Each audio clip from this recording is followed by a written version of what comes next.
Assalamualaikum warahmatullahi wabarakatuh. Bismillahirrahmanirrahim.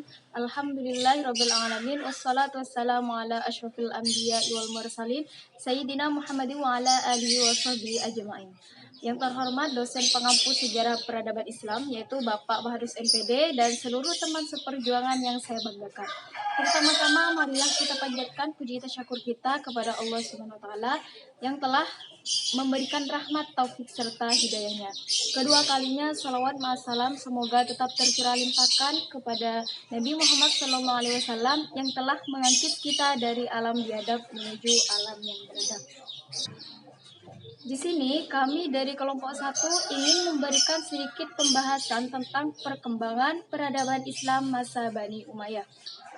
Saya akan memperkenalkan pemateri-pemateri yang akan memaparkan pembahasannya pada kesempatan kali ini. Pemateri pertama yaitu Andri Catur Mahendra, pemateri kedua yaitu Rizka Dewi Rahmawati. Pemateri ketiga Romadini Intan Pratiwi. Sebelum presentasi kami mulai, maka di sini saya akan membacakan pokok pembahasan materi presentasi. Materi yang pertama yaitu sejarah dinasti Umayyah, kedua perkembangan peradaban sosial, budaya, dan pembangunan ekonomi pada masa dinasti Umayyah, yang ketiga masa kejayaan dan kehancuran Bani Umayyah. Untuk penjelasan lebih luasnya, selanjutnya pemateri-pemateri akan menjelaskan materi yang saya sebutkan tadi. Terima kasih kepada moderator. Assalamualaikum warahmatullahi wabarakatuh. Perkenalkan, nama saya Andri Catur Mahendra. Saya akan menjelaskan tentang sejarah berdirinya dinasti Umayyah. Berdirinya dinasti Umayyah berkaitan erat dengan peristiwa tahkim pada masa pemerintahan Ali bin Abi Thalib. Peristiwa itu memunculkan pemenang baru yaitu Muawiyah bin Abi Sufyan. Dinasti Umayyah memerintahkan selama 90 tahun, selama hampir setengah abad berkuasa. Dinasti Umayyah memberikan berbagai pengaruh bagi peradaban Islam. Pusat pemerintahan dinasti ini terletak di Damaskus. Namun dinasti ini dirujuk kepada Umayyah bin Asyam, kakek buyut dari khalifah pertama Bani Umayyah, yaitu Muawiyah bin Abu Sufyan atau kadangkala disebut juga dengan Muawiyah. Dinasti Umayyah berdiri di atas bangunan perpecahan umat Islam. Berbagai peristiwa perpecahan umat Islam sebelumnya membayangi dinasti ini.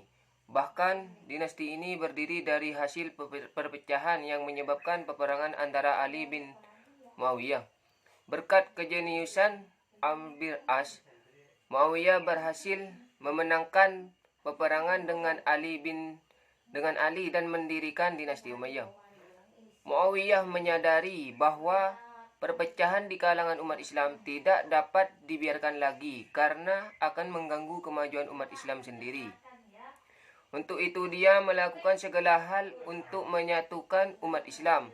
Bahkan dalam upaya menyatukan umat Islam itu, Muawiyah dan keturunannya tidak segan-segan melakukan tindakan tegas dan kejam terhadap pemberontakan. Mereka tidak mentolerir setiap potensi yang akan merusak persatuan umat Islam.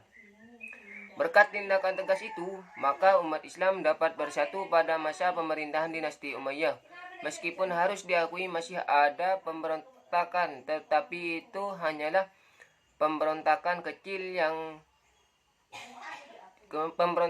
yang dengan mudah dapat dikalahkan oleh dinasti Umayyah. Berkat persatuan umat Islam, dinasti Umayyah berhasil mengembangkan peradaban Islam. Terima kasih. Terima kasih kepada moderator. Assalamualaikum warahmatullahi wabarakatuh. Perkenalkan, nama saya Rizka Dewi Rahmawati selaku penyaji kedua. Di sini saya akan menjelaskan tentang perkembangan peradaban sosial, budaya, dan pembangunan ekonomi pada masa Bani Umayyah. Yang pertama adalah sosial. Kondisi sosial pada masa dinasti Umayyah dapat dirujuk kepada dua kondisi sosial, yaitu kondisi sosial keluarga istana dan kondisi sosial keluarga masyarakat. Adapun kondisi sosial masyarakat terbagi ke dalam kelas-kelas sosial. Terdapat 4 kelas sosial dalam sistem kemasyarakatan, yaitu kelas tertinggi ditempati oleh penguasa, kaum aristokrat Arab. Kaum muslim kelas sosial berikutnya adalah para mualaf, dan kelas yang paling rendah adalah Buddha. 2. Budaya. Muawiyah sebagai khalifah pertama dinasti Umayyah dipandang berhasil menciptakan budaya baru dalam sistem pemerintahan negara dan kehidupan beragama. Budaya baru yang diperkenalkan dalam pemerintahan Muawiyah antara lain membangun dinas pos terhadap penyediaan kuda dan perlengkapan, mengangkat kadi atau hakim sebagai profesi, memerintahkan prajurit-prajuritnya untuk mengangkat senjata bila berada di hadapannya, membuat pengamanan di dalam tempat ibadah untuk menjaga keamanan dirinya dari serangan musuh-musuhnya ketika ia sedang beribadah.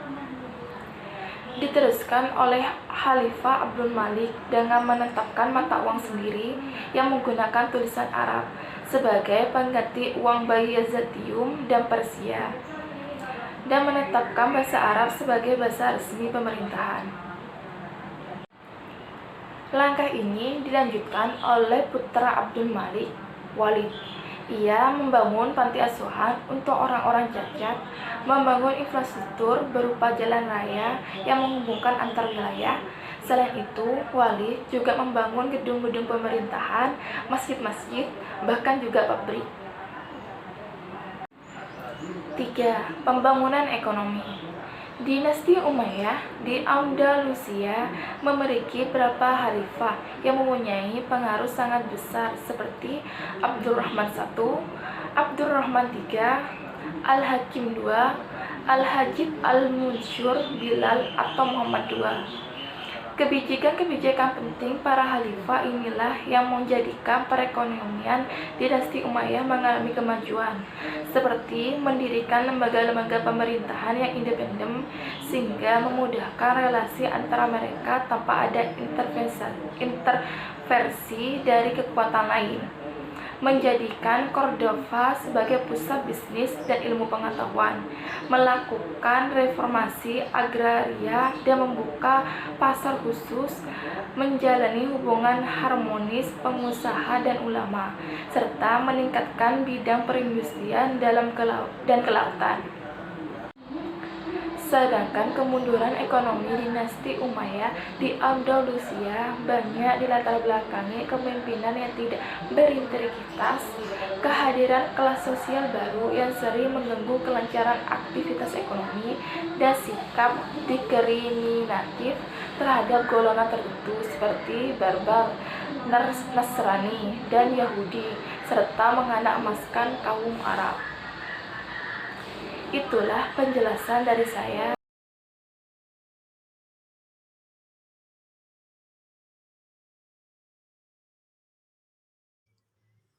Baik, terima kasih kepada moderator. Sebelumnya, Assalamualaikum warahmatullahi wabarakatuh.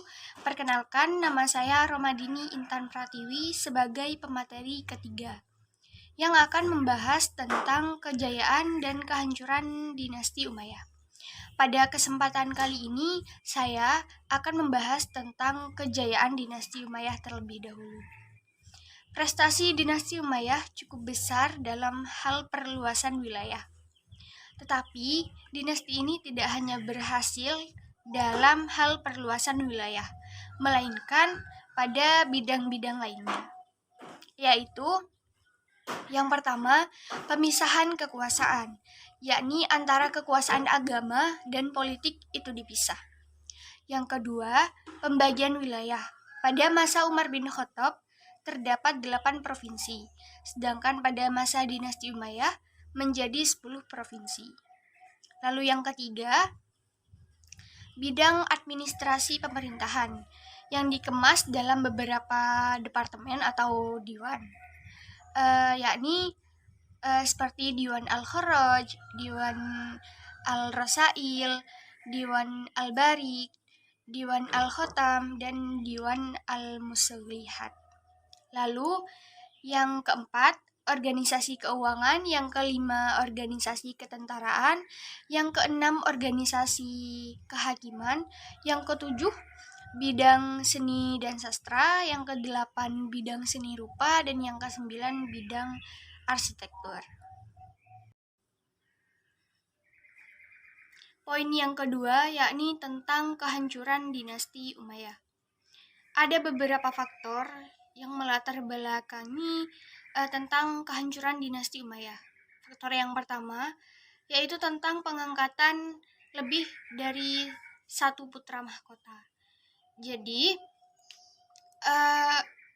putra tertua ini pada waktu itu diwasiatkan terlebih dahulu untuk menduduki tahta, lalu dilanjutkan oleh putra kedua, ketiga, dan selanjutnya. Tetapi putra tertua ini cenderung mengangkat putranya sendiri. Nah, inilah yang menjadi perselisihan dan menjadi lemahnya dinasti ini, sehingga menyebabkan kehancuran. Lalu faktor yang kedua yaitu tentang timbulnya fanatisme kesukuan.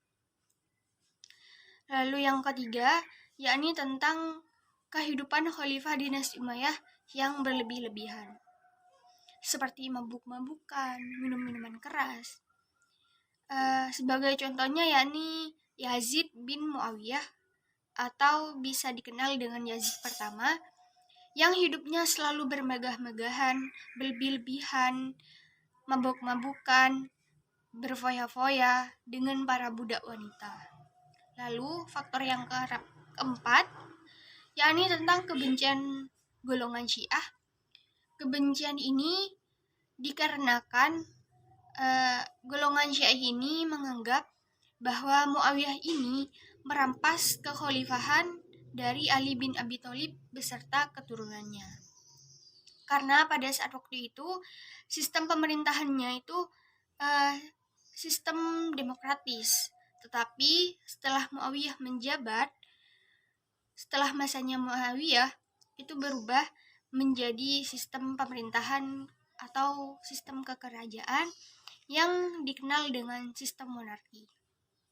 Mungkin hanya itu saja yang dapat saya sampaikan. Kurang lebihnya mohon maaf. Saya serahkan kepada moderator. Mungkin hanya itu yang dapat kami sampaikan. Semoga bermanfaat. Kurang lebihnya mohon maaf. Wallahul muwaffiq ila aqwamit thoriq. Assalamualaikum warahmatullahi wabarakatuh.